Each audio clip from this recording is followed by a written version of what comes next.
370 kilometre हम मध्य प्रदेश में चले। उससे पहले तमिलनाडु, केरल, कर्नाटक, आंध्रा, तेलंगाना, महाराष्ट्र से ये यात्रा निकली और अब राजस्थान, हरियाणा और दिल्ली जाएगी और फिर श्रीनगर में हम ये जो तिरंगा है उसको लहराएंगे। ये जब हमने ये यात्रा शुरू की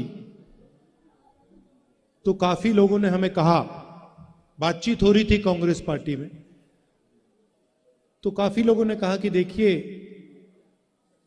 इस यात्रा को गाड़ी में करना चाहिए। दिग्विजय जी हैं यहां पे, उनको याद होगा जब दिग्विजय जी और बाकी लोगों ने कहा कि इस यात्रा को गाड़ी में करना चाहिए, तो मैंने कहा अगर आप यात्रा को गाड़ी में करवाना चाहते हैं तो मैं आपका आदमी नहीं हूं, फिर आपको किसी और से करवानी पड़ेगी। अगर यात्रा पैदल करनी है तो फिर मैं यात्रा करने के लिए तैयार हूं। और इसके पीछे मेरी सोच थी, सोच ये थी कि 21वीं सदी के हिंदुस्तान में जो हमारे राजनेता हैं, और मैं सिर्फ किसी एक पार्टी की बात नहीं कर रहा हूं, मैं सब पार्टियों की बात कर रहा हूं, कांग्रेस, बीजेपी, बीएसपी, सब पार्टियों की बात कर रहा हूं, जो हमारे राजनेता हैं उनके बीच में और जनता के बीच में बहुत दूरी हो गई है। राजनेता कभी हवाई जहाज में उड़ते हैं, हमारे तरीके से उड़न खटोला बोल दो उसको उड़न खटोले में आते हैं, कभी गाड़ी में आते हैं। और मैंने सोचा कि 21वीं सदी में अगर हिंदुस्तान को समझना है, हिंदुस्तान के किसानों से बात करनी है, उनकी इज्जत करनी है, युवाओं की इज्जत करनी है, मजदूरों की इज्जत करनी है, तो पैदल चलने की जरूरत है।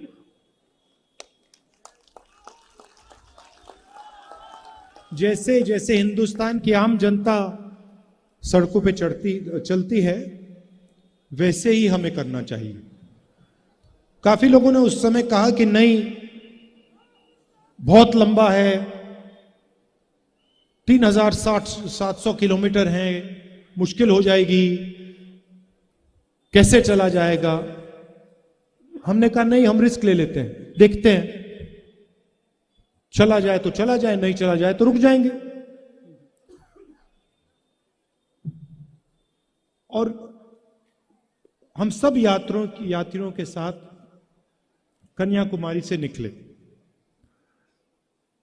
और आमतौर से क्या होता है, अगर लंबा सफर होता है तो शुरुआत में थकान नहीं होती, और जैसे आगे बढ़ते जाते हैं थकान बढ़ती जाती है। आप लोगों ने सफर किए होंगे, आपको ये मालूम है। मगर इस सफर में बड़ी अजीब बात हुई, जो शुरुआत में थकान थी वो कम होती गई, कम होती गई, कम होती गई, कम होती गई। और ऐसा समय आया मैं दिवाली के लिए घर गया, वहां पे मैं अपने घर में पलंग पे लेटा हुआ था, और सुबह उठा और मैंने सोचा कि भाई मैं तो वापस अपने कंटेनर में जाना चाहता हूं, यहां मुझे ठीक नहीं लग रहा। और आप यात्रियों से पूछेंगे तो 8 दिन में हमारी एक ब्रेक होती है, आप उनसे पूछिए, उस दिन कहते भैया आज मजा नहीं आ रहा, हमें चलना है। और अगर आप देखें तो वहां पे जहां हमारा कॉम्पाउंड होता है वहां पे आगे पीछे चलते रहते हैं।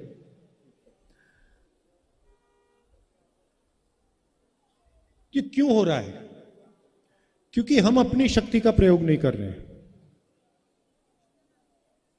हम जो आपका प्यार है, आपकी मोहब्बत है, उसका प्रयोग कर रहे हैं। और आपने अपने मोहब्बत देकर, अपना सपोर्ट देकर हमारे काम को बहुत आसान कर दिया है। पता ही नहीं लग रहा। मैं आपको बता रहा हूं, आज कमलनाथ जी, मैं बता देता हूं, आज इनको बुखार है, बुखार है, दवाई खाएं। आज इन्होंने मुझे सुबह बोला कि मुझे 101 बुखार है। मैंने कहा रेस्ट ले लो।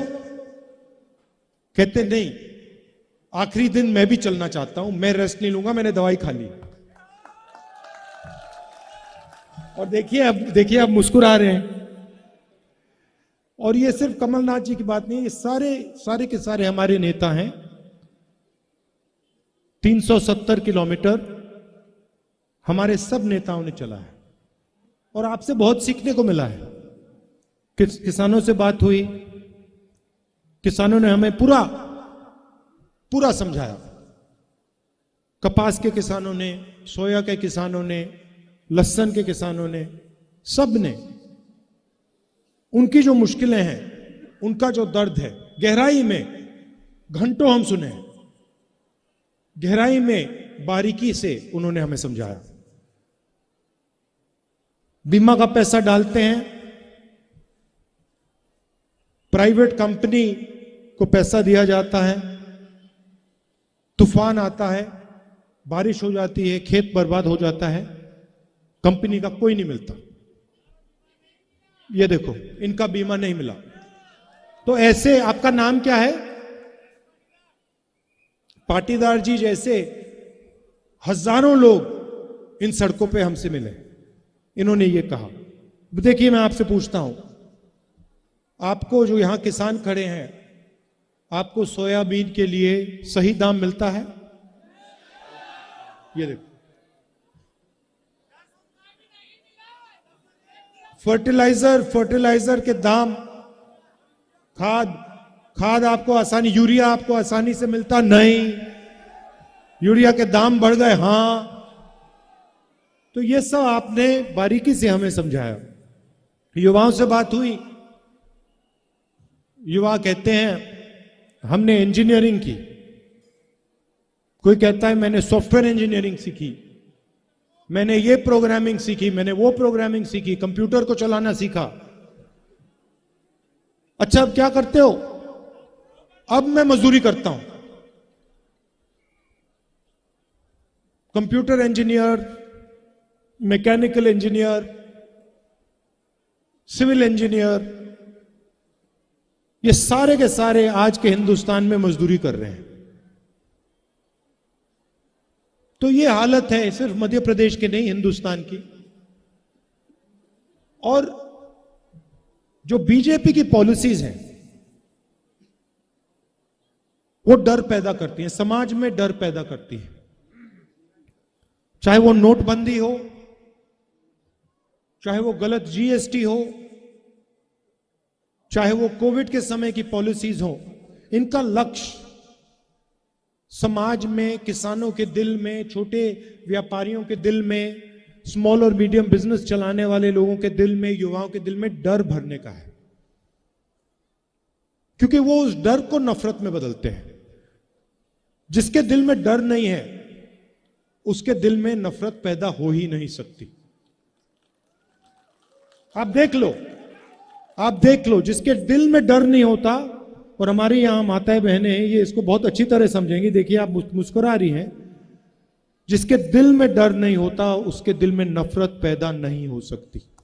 तो नफरत के लिए इनको डर की जरूरत होती है, और इनकी सारी की सारी पॉलिसीज इस डर को पैदा करने के लिए की जाती है। क्यों करते हैं, मैं बता देता हूं। क्योंकि ये जो आपका धन है, किसानों का धन है, जो आपकी शिक्षा में जाना चाहिए, स्कूलों में जाना चाहिए, अस्पतालों में जाना चाहिए, वो आपसे छीनकर इनके सबसे बड़े उद्योगपति मित्रों को देना चाहते हैं। मार्केटिंग वो लोग करते हैं। ये जो हमारे प्रेस के मित्र हैं आज दिख नहीं रहे मुझे, कहां गए वो? ये देखिए यहां बैठे हैं। आज इनसे मिला, मजाक हो रही थी। मैंने इनसे कहा देखिए आप ये मत समझिए कि मैं आपकी बुराई कर रहा हूं। मैं कहता हूं, मीटिंग में कभी कभी कहता हूं, जैसे शुरुआत में मैंने कहा प्रेस के हमारे मित्रों, फिर मैं कहता हूं प्रेस के मित्र हैं मगर हमारी बात तो कभी दिखाते नहीं। तो कैसे मित्र हैं? टीवी पे हमारी बात नहीं आती, हम मनरेगा की बात करते हैं वो नहीं दिखाते, हम नोटबंदी के बारे में बोलते हैं वो नहीं दिखाते, गलत जीएसटी के बारे में बोलते हैं वो नहीं दिखाते। तो मैंने इनसे कहा देखिए आपकी गलती नहीं है, मैं जानता हूं कि आपके पीछे लगाम लगी हुई है। जैसे ये आपको पकड़ रखा है, आपको छूट नहीं देते हैं। जो आपके दिल में है, जो आप बोलना चाहते हो, आपको अलाउ नहीं करते। तो मैं आपकी बुराई नहीं कर रहा हूं, मैं जिन लोगों ने आपके पीछे लगाम लगा रखी है उन पर सवाल उठा रहा हूं। तो हम पार्लियामेंट में बात उठाने की कोशिश करते हैं, माइक ऑफ कर देते हैं।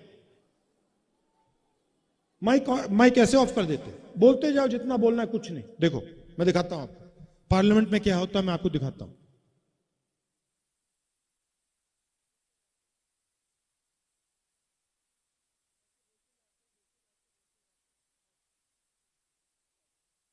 तो अब पार्लियामेंट का रास्ता बंद कर दिया। जो भी उसमें भैया जो भी बोलो, जो भी बोलना है, जितना भी बोलो, मजे ले लो। देखो